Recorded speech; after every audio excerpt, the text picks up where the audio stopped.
One of the questions I get consistently is how I color grade my YouTube videos. The answer is going to be disappointing because I spend like a minute. But I think the question people are meaning to ask is how I light my YouTube videos. And my goal in lighting them is to spend as little time color grading them as possible. I'm a filmmaker, but I can't spend the same time I would spend on a short film or a commercial. If I did, I'd never get them done. Over the past few years, I figured out a few tricks that have helped me make my videos more efficiently and, more importantly, visually more consistent. And there's one trick that I've never heard of anyone else doing. That's what I'm excited about. That's what this video is about. I feel crazy that I didn't think of this earlier. We'll get to the trick in a minute.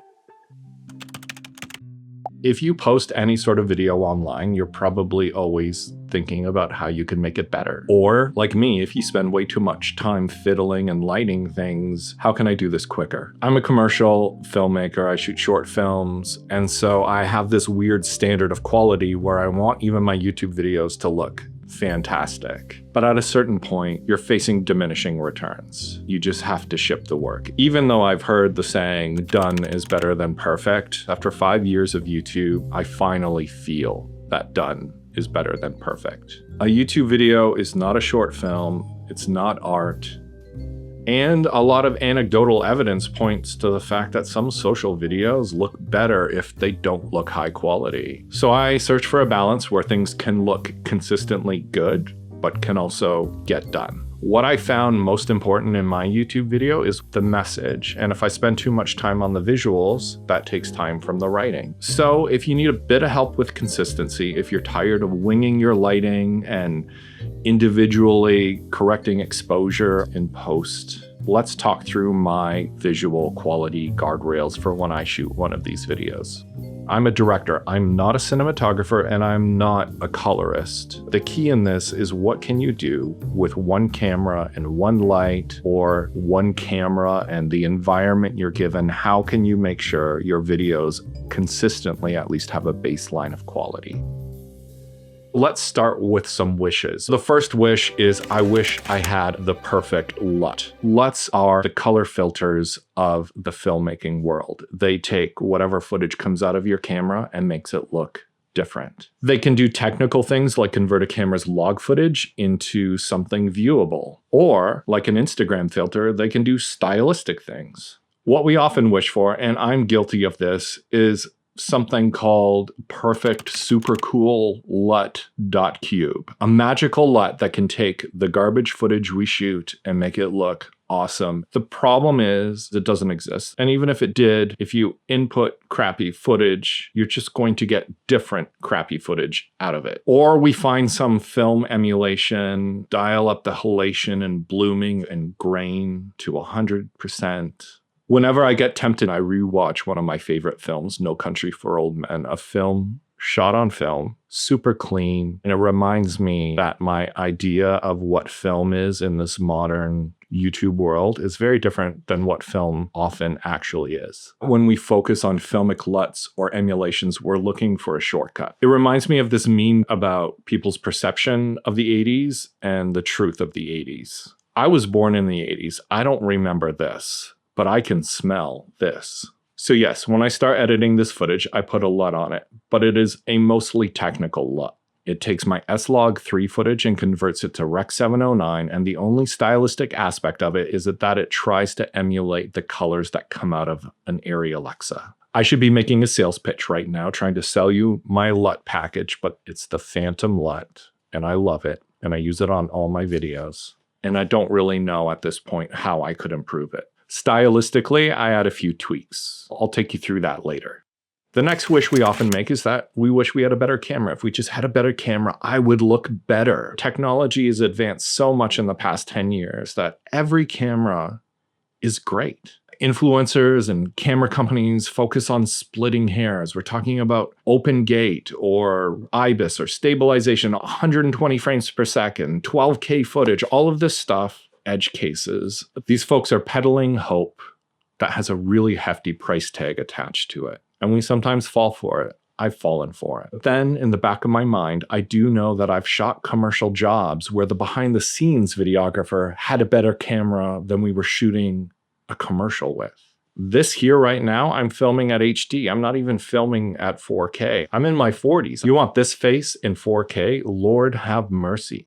The next erroneous wish is that I wish I had better lights. If I had better lights, I would just look better. You probably don't need better lights. You probably don't need a better camera. You don't need a lot of weird LUTs. We just need to use what we already have better. Need to focus on our skills. Let's talk about quality of light. The quality of light that I look for when I shoot a talking head like this is softness. I want a soft key light. This is a light disc. I think it's an Amaran Verge or something. It's almost 24 inches. But when I film down in my studio in my garage, I use a 24-inch light mat. I like light mats because they're thin. I don't understand YouTubers' obsession with the 120D in the past. It was a point source light that you needed like 4 feet of distance to start softening the light. If I were to use that light in here, the light would be 3 feet outside the room. These lights give me a soft quality of light, and I can bring them really close to my face. This light is right outside of the frame here.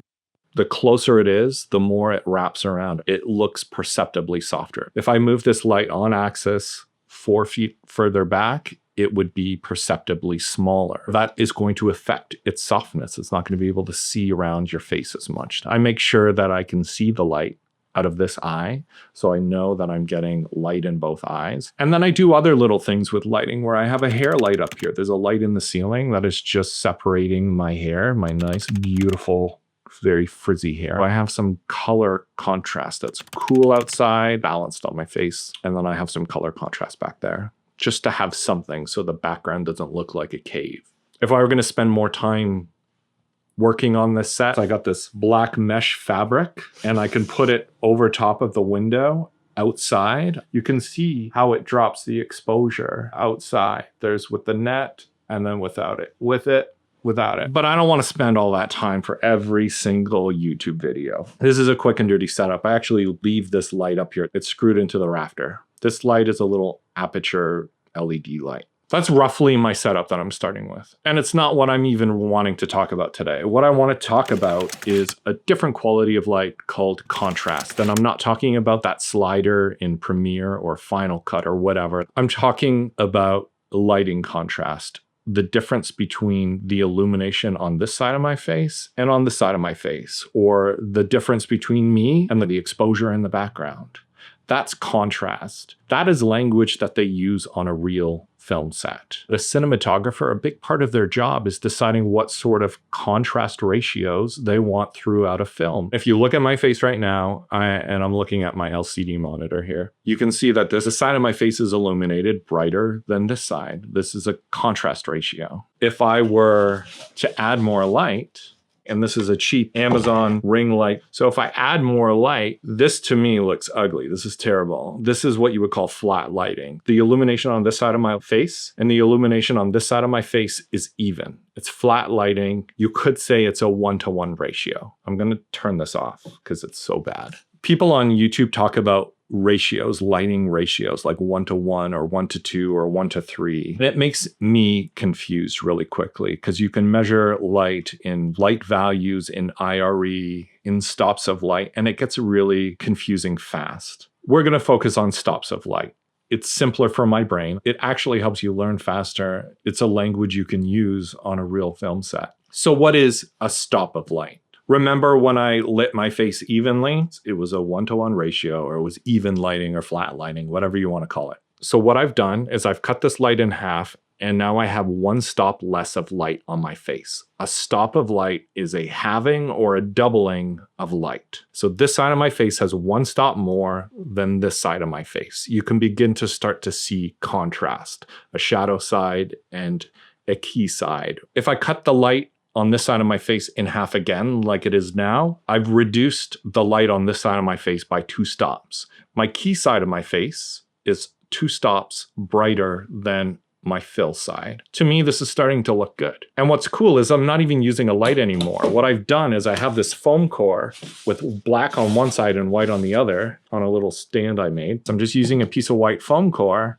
to fill in the shadows. And this is giving me that 2-stop difference. If I turn this around and simply use the black side, you can see it sucking more light out of this side of my face. And this is roughly a 3-stop difference in lighting levels. So this side of my face is lit 3 stops brighter than this side. You can try to use ratios, but it's tricky. The math starts running away from you. A cinematographer on a real set would probably say our fill is -3, so that just means 3 stops lower than our key. I like more contrast. I think this is more interesting. It's more pleasing to me. So pleasing, so pleasant. Just understanding this and stop differences lets you start using light as a storytelling tool. For a finance YouTube channel, maybe you don't want this much contrast. Maybe it suits my channel, which is more focused on filmmaking.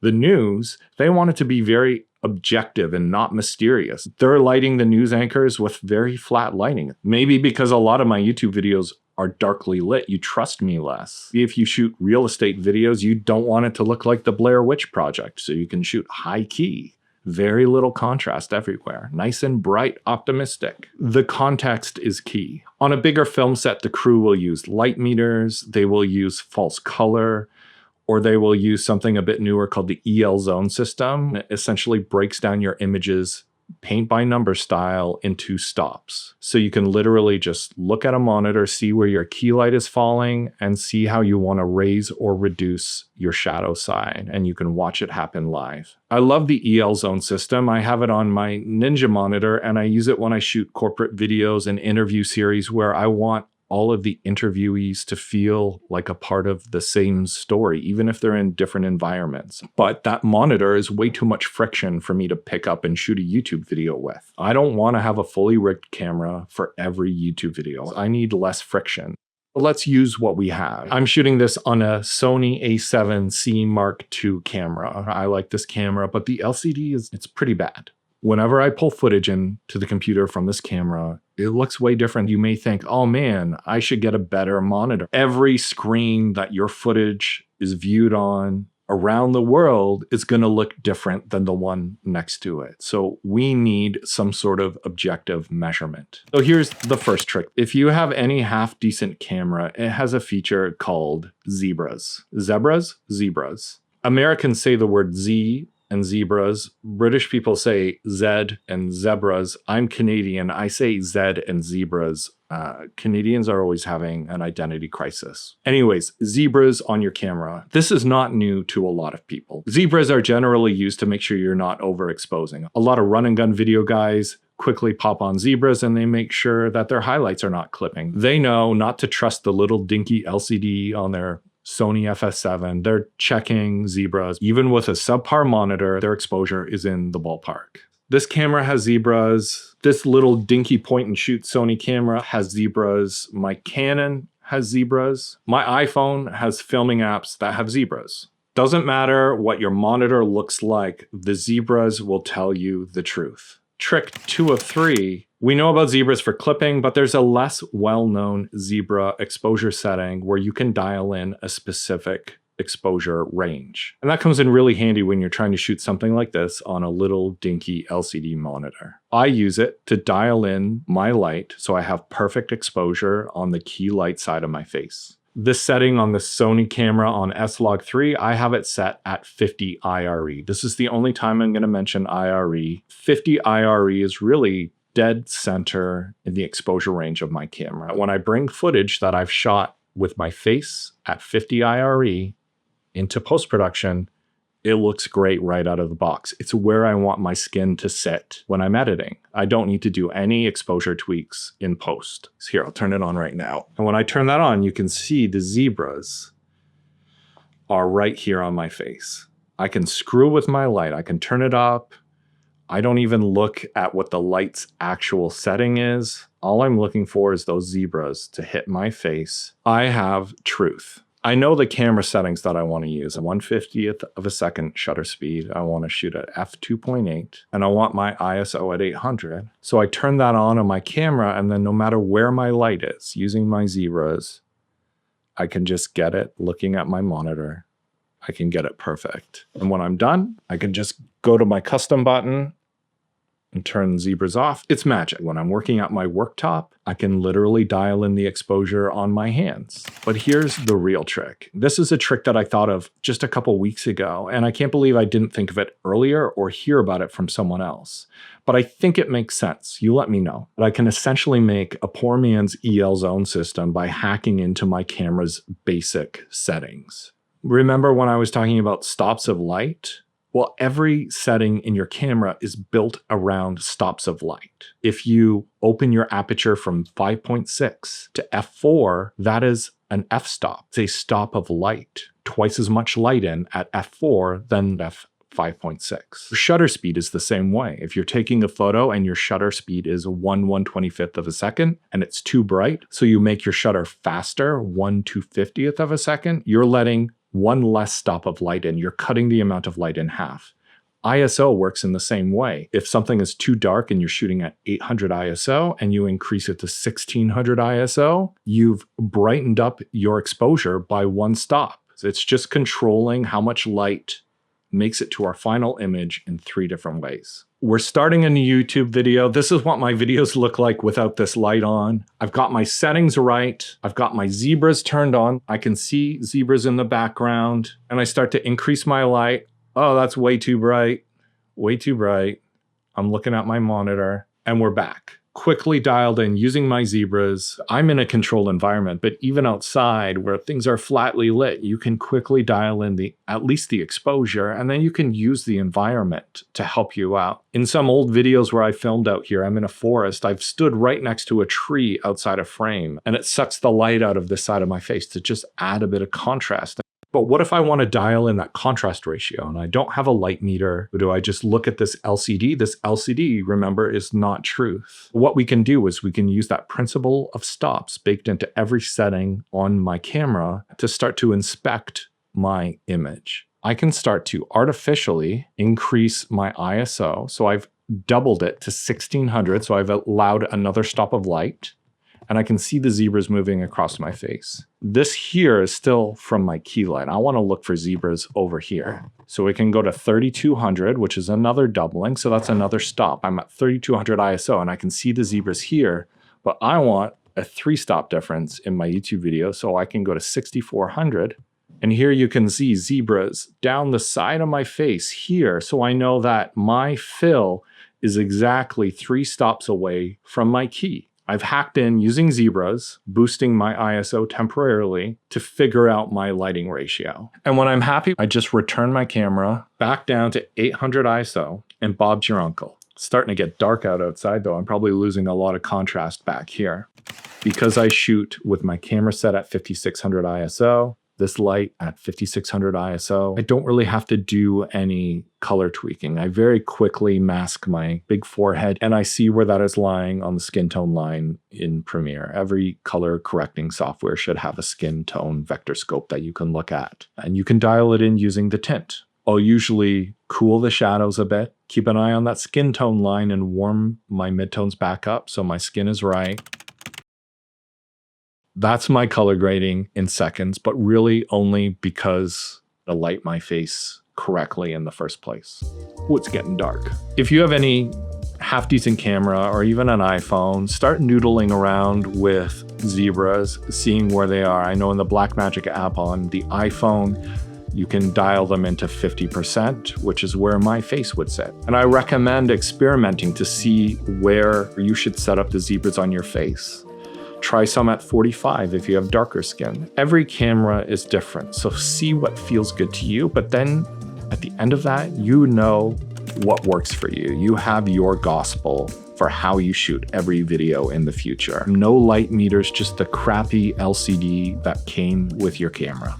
12,800 ISO is not lighting. Color grading is not lighting. LUTs are just a bunch of numbers that move a lot of information about your image in specific directions. If you begin with a turd and you start polishing it, at the end, you're only going to have a polished turd. Thank you for sitting through my long rambles. If you like my videos, make sure you sign up for my newsletter. My zine is out for print and it will be ready in a few days. You may have also noticed that I have never had a sponsor on this channel, so consider visiting my Patreon. I don't promise anything, it's just if you get value out of what I'm doing here. Join as a free member.